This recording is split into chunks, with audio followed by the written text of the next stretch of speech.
Item number 6, Cabinet was briefed by the Minister of Health and Child Care on the situation related to the reported disappearance of Dr. Peter Magombeyi on the 15th of September 2019.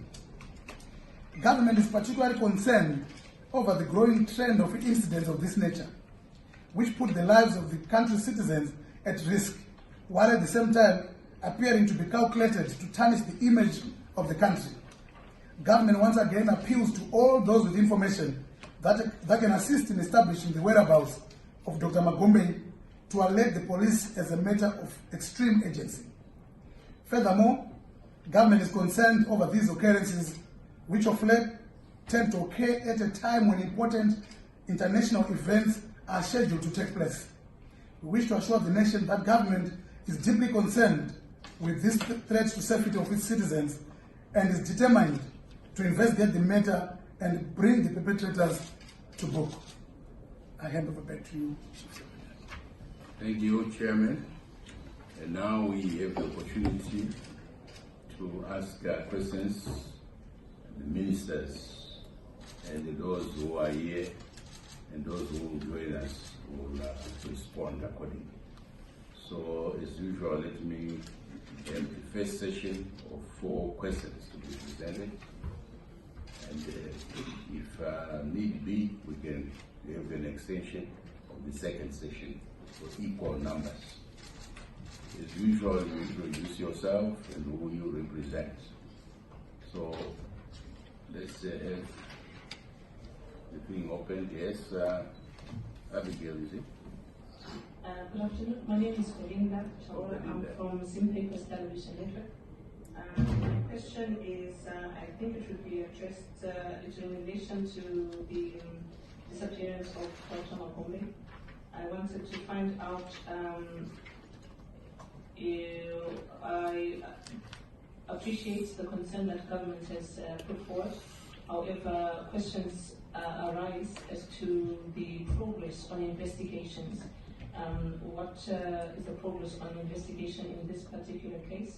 And then also in the many other abductions that have taken place, are there any people that have been arrested? And if so, will any of that information be made public? Okay. Yes, please. Thank you. My name is Leo from newsnovel.com. First, I'd like to ask whether we might have, you might share with us the reports to the African Union, the human rights reports, and to the UN if possible.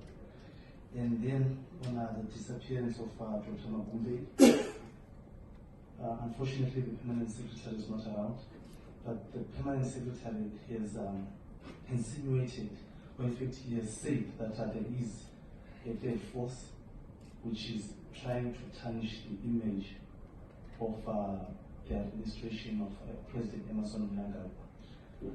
Has he shared that information with the police? Because I think it is very important. He has also said that this third force is the one which tries to assassinate the president in Bulawayo last year. Thank you. Okay. Any other question? Any volunteer? Surely you don't want to tell me we'll only have 2 persons, huh? Because we won't have the other session. Yes, at the back. My name is Ricky Mashari, freelance journalist. Just on the abductions, how many people have been abducted over the past years? And we know that James Amara is still missing. What is the police done and what is the government done? Okay, I had one at the front there.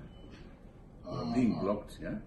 I'm Father Machina from the Okay. You said the report by the International Task Force on promotion of democratic processes will be published. I wanted to find out when will it be made public. Right, so that is the first round. So I revert back to the acting chair to conduct the responses. Thank you very much. And I want to thank the journalists for those pertinent questions. It's unfortunate that the other ministers are here to join us, but I'm sure those that are here will try and assist as much as we can. On the first question by Belinda about the disappearance of Dr. Magombeyi and the progress that has been made and any progress made with regards to other disappearances, I prefer to call them disappearances because unless if we have evidence, clear evidence that somebody was indeed, there was indeed an abduction, it would be very unfair to conclude that there was an abduction.